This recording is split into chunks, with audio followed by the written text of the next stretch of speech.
Salut, je suis ravie de vous retrouver aujourd'hui pour un sujet que je vous ai promis il y a quelques semaines et que vous m'avez beaucoup demandé. C'est le protocole de lutte complet et mis à jour contre la candidose chronique. Pour ceux qui ne sont pas encore tout à fait familiers avec ce qu'est la candidose, j'ai fait un contenu complet là-dessus dans lequel vous allez trouver les causes, les facteurs qui provoquent la candidose, mais aussi les nombreux symptômes qu'elle provoque et les différentes manières de la débusquer. Je vous mets le lien ici. À la fin de la vidéo, je vous ferai un petit récap étape par étape pour que ce soit plus clair de tout le protocole, donc restez bien jusqu'au bout. La première étape de ce que l'on veut faire, on pourrait l'appeler les prérequis. Il faut bien avoir conscience que lutter contre Candida albicans, ça implique forcément une approche globale. On ne peut pas juste se mettre à prendre des antifongiques du jour au lendemain, ça ne marchera pas, vous allez être déçus et vous allez perdre de l'argent dans des compléments. Durant tout ce processus, notre corps va avoir besoin de beaucoup d'énergie pour lutter. Notre système immunitaire aussi va avoir besoin d'être soutenu.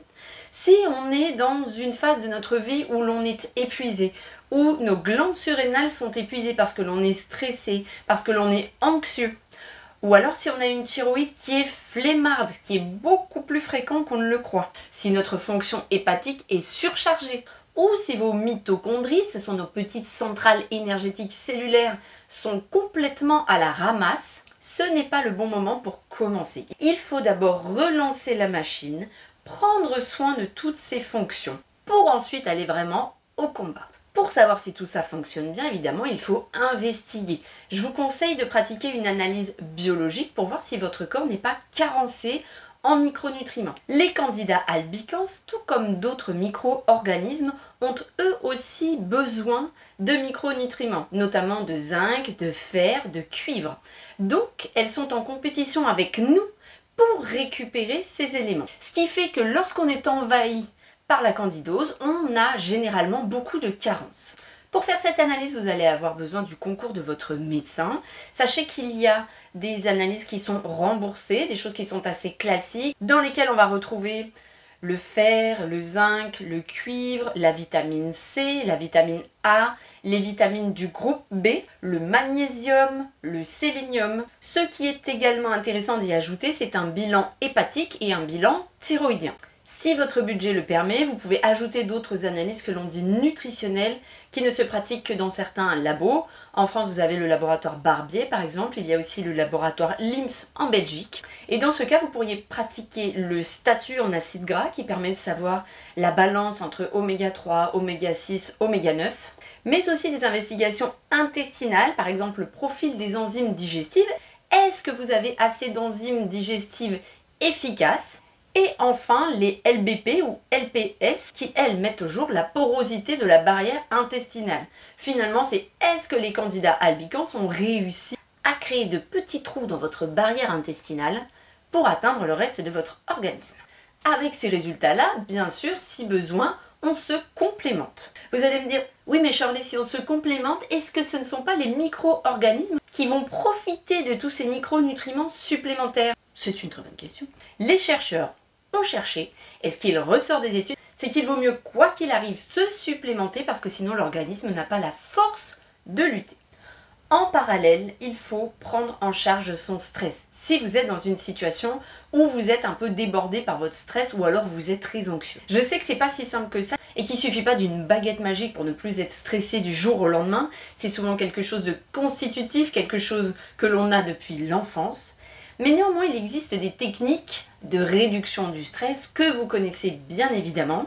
La relaxation, la respiration, la méditation, le yoga, la sophrologie, qui ont toutes prouvé leur efficacité dans la réduction du stress et par extension de l'inflammation. Dans la mesure du possible, dans votre quotidien, essayez de prendre du recul avec les choses qui vous stressent particulièrement. Essayez de déléguer des tâches si c'est possible. Et surtout, prenez soin de vous, octroyez-vous du temps. Ce moment de préparation n'est vraiment pas du temps perdu. Dites-vous bien que si vous êtes on fire, stress maximum, cela acidifie votre organisme et ça c'est un terrain de jeu idéal pour Candida albicans. S'il y a besoin de 1 mois pour mettre tout ça en place, prenez-le. Rentrons maintenant dans le vif du sujet. La première résolution à prendre est de chercher à affamer la Candida.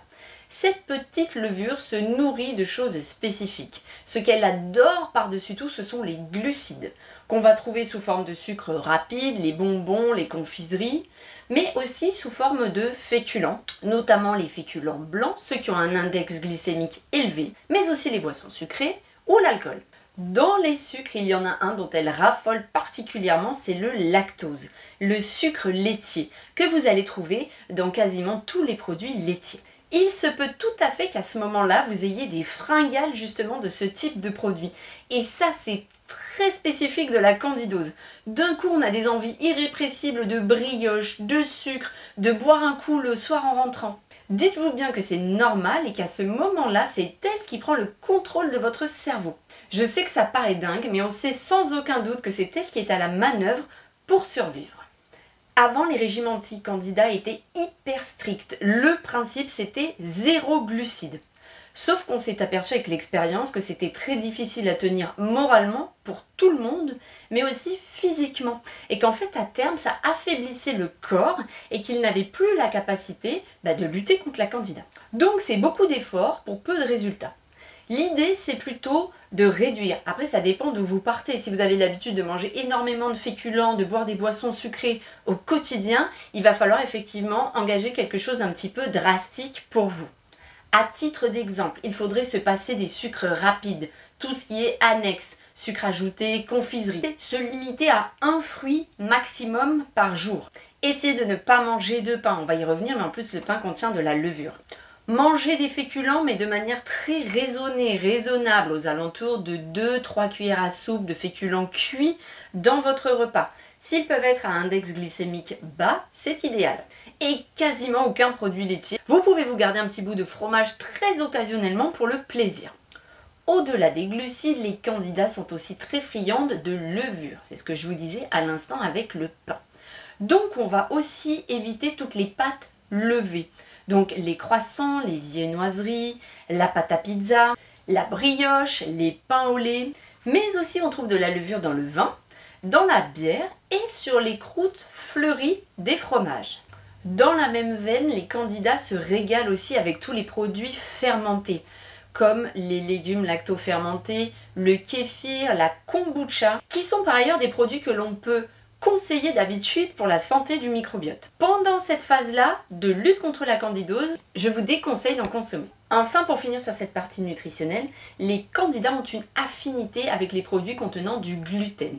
Parce que la molécule, le gluten, qui est la protéine du blé, du seigle et de l'orge, les aide à perforer la barrière intestinale et donc à atteindre le reste de notre organisme.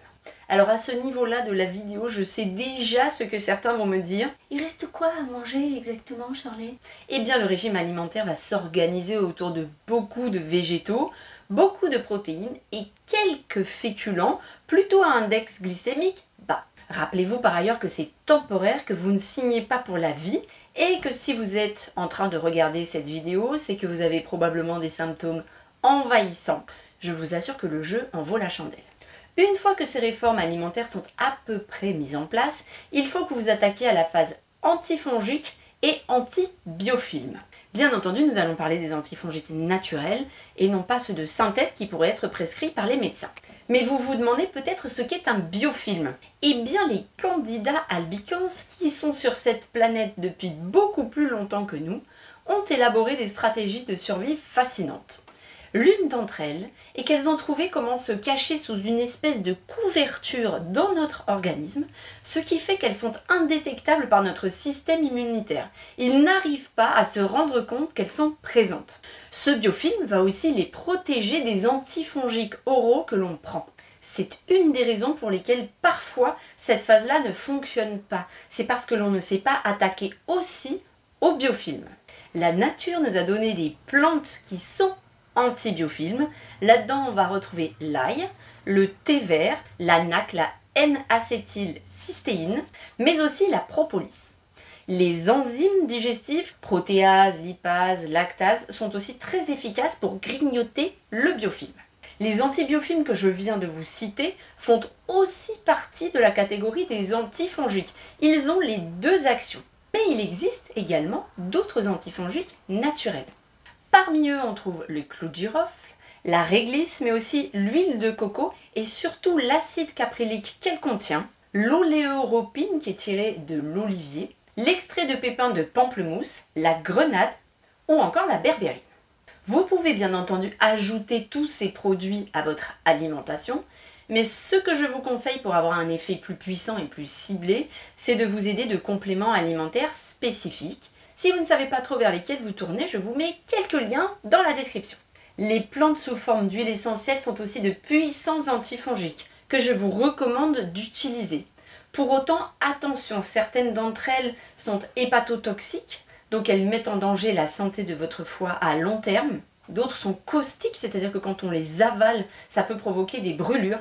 Quoi qu'il en soit, il est beaucoup plus simple d'acheter des capsules gastro-résistantes qui contiennent les huiles essentielles plutôt que de se lancer soi-même à faire les mélanges, à moins de maîtriser vraiment le sujet. La durée maximum de prise des huiles essentielles dans ce cadre-là, ça va être 3 semaines. Renouvelable plus tard, mais il faut attendre au moins 15 jours avant d'en reprendre. Parmi celles qui sont très documentées pour faire reculer les levures, vous allez trouver l'origan, le thym vulgaire, le clou de girofle, la cannelle, le titri ou encore le géranium.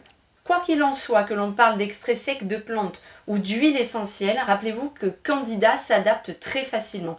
Donc je vous conseille de faire un roulement entre elles pour augmenter l'efficacité. Petite parenthèse, lorsque l'on attaque ce protocole, cela peut provoquer ce que l'on appelle un effet die-off, plus connu scientifiquement sous l'effet de Herxheimer.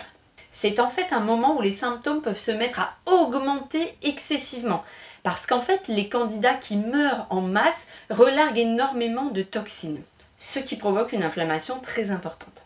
Si c'est votre cas, à ce moment-là, il faut que vous réduisiez un petit peu la phase d'attaque antifongique. Si vous prenez des compléments, il ne faut plus prendre que la moitié de la dose et réaugmenter progressivement en écoutant aussi votre corps et les différents symptômes. Après cette phase d'attaque, la guerre quoi, il va y avoir ce que l'on peut appeler une phase de stabilisation. Pour celle-ci, il faut quand même s'armer de patience. On estime qu'il faut entre 3 et 6 mois. Stabiliser, ça veut dire éviter que les candidats albicans se redéveloppent excessivement à nouveau. C'est tout à fait possible. Il faut vraiment savoir que dans ce type d'affection, la récidive est très fréquente. Et elle l'est particulièrement lorsqu'on se tourne plutôt vers une approche synthétique chimique. Durant cette période, la prise de probiotiques spécifiques peut être très utile, sauf si vous souffrez d'un SIBO. Parce que dans ce cas, ça va augmenter les symptômes de ballonnement. Les souches qui inhibent la croissance de Candida sont le Lactobacillus acidophilus et les Saccharomyces boulardii. Une autre est documentée pour réduire son adhérence aux cellules intestinales et il s'agit de Lactobacillus rhamnosus.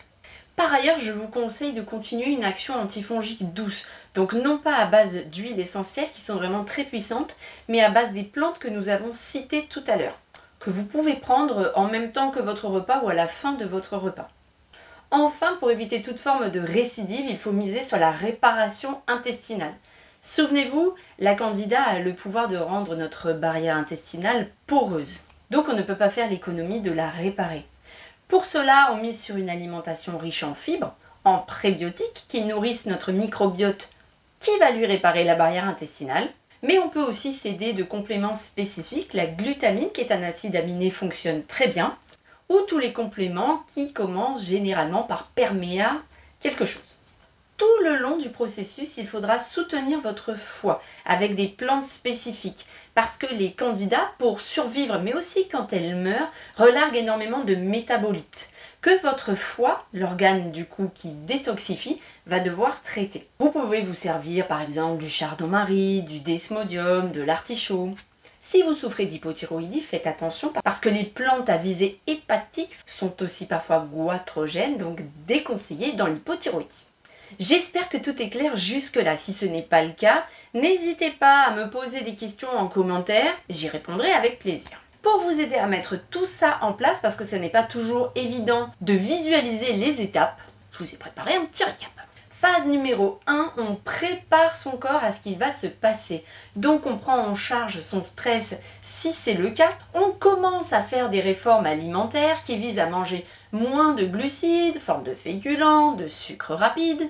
On check nos carences en réalisant un bilan biologique, on se supplémente si besoin. Cette phase peut durer environ 1 mois. Phase numéro 2, on attaque le projet antifongique anti-biofilm, à l'aide d'huiles essentielles encapsulées, mais aussi de plantes que l'on peut rajouter à notre alimentation ou sous forme de compléments alimentaires. En cas de réaction die-off, on revient un petit peu en arrière et on allège un petit peu le protocole. Troisième phase, la stabilisation. C'est à ce moment-là que l'on intègre des probiotiques ciblés, mais aussi que l'on répare, que l'on s'occupe de notre barrière intestinale qui a été lésée avec notamment de la glutamine. Tout au long du processus, on alterne les plantes qui sont hépatoprotectrices. Et on peut également s'aider, si besoin, d'enzymes digestives. Voilà pour aujourd'hui, j'espère que tout est clair, je vous mets des références dans la description. N'oubliez pas de liker cette vidéo pour me soutenir si elle vous a plu, et pensez aussi à vous abonner si ce n'est pas déjà fait. À très vite!